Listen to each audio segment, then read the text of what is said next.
할렐루야, 행복하십시오. 성령 충만하십시오. 오늘 묵상 본문은 사도행전 2장 1절부터 13절까지입니다. 그 가운데 두 절 읽겠습니다. 먼저는 4절입니다. 그들이 다 성령의 충만함을 받고 성령이 말하게 하심을 따라 다른 언어들로 말하기를 시작하니라. 그리고 11절 후반부입니다.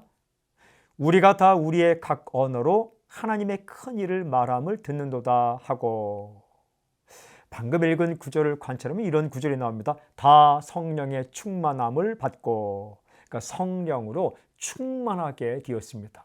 성령 충만이란 성령님의 지배 안으로 들어가는 거죠. 성령님께서 그들에게 임하였고 그들을 주관하기 시작한 거죠. 무엇을 하게 됩니까? 그들이 이렇게 되어 있습니다. 성령이 말하게 하심을 따라 다른 언어들로 말하기를 시작하니라. 성령의 역사를 따라 말하기 시작했습니다. 그곳에 몰려온 수많은 사람들에게 들릴 수 있게끔 여러 언어로 말하기 시작했습니다. 방언이죠.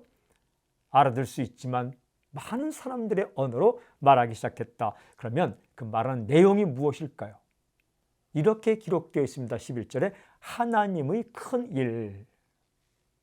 다른 거 말하지 않았습니다. 하나님의 큰 일. 무엇입니까? 예수 사건입니다.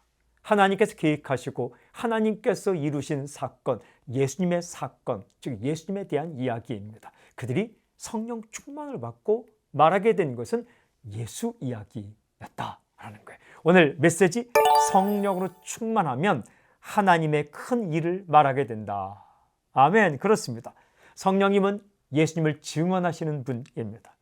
역사 안에서 일어난 사건 가운데 가장 큰 사건이 무엇인가? 그것은 예수 사건입니다. 예수님의 이야기입니다. 놀라운 이야기, 살리는 이야기, 예수님의 이야기. 성령 충만하게 되면 하나님의 큰 일을 말하게 됩니다. 예수님의 이야기를 하게 되는 거죠.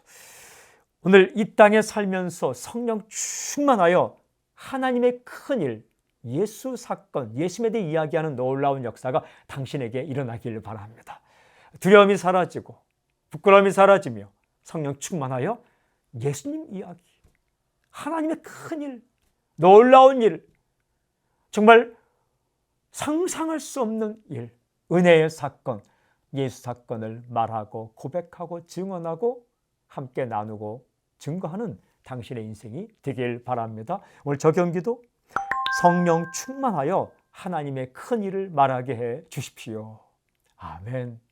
하나님, 이 땅에 살면서 또 오늘 하루 살면서 성령 충만함으로 예수님에 대한 하나님의 큰 일을 증거하고 고백하며 살게 해 주십시오. 예수님의 이름으로 기도합니다. 아멘.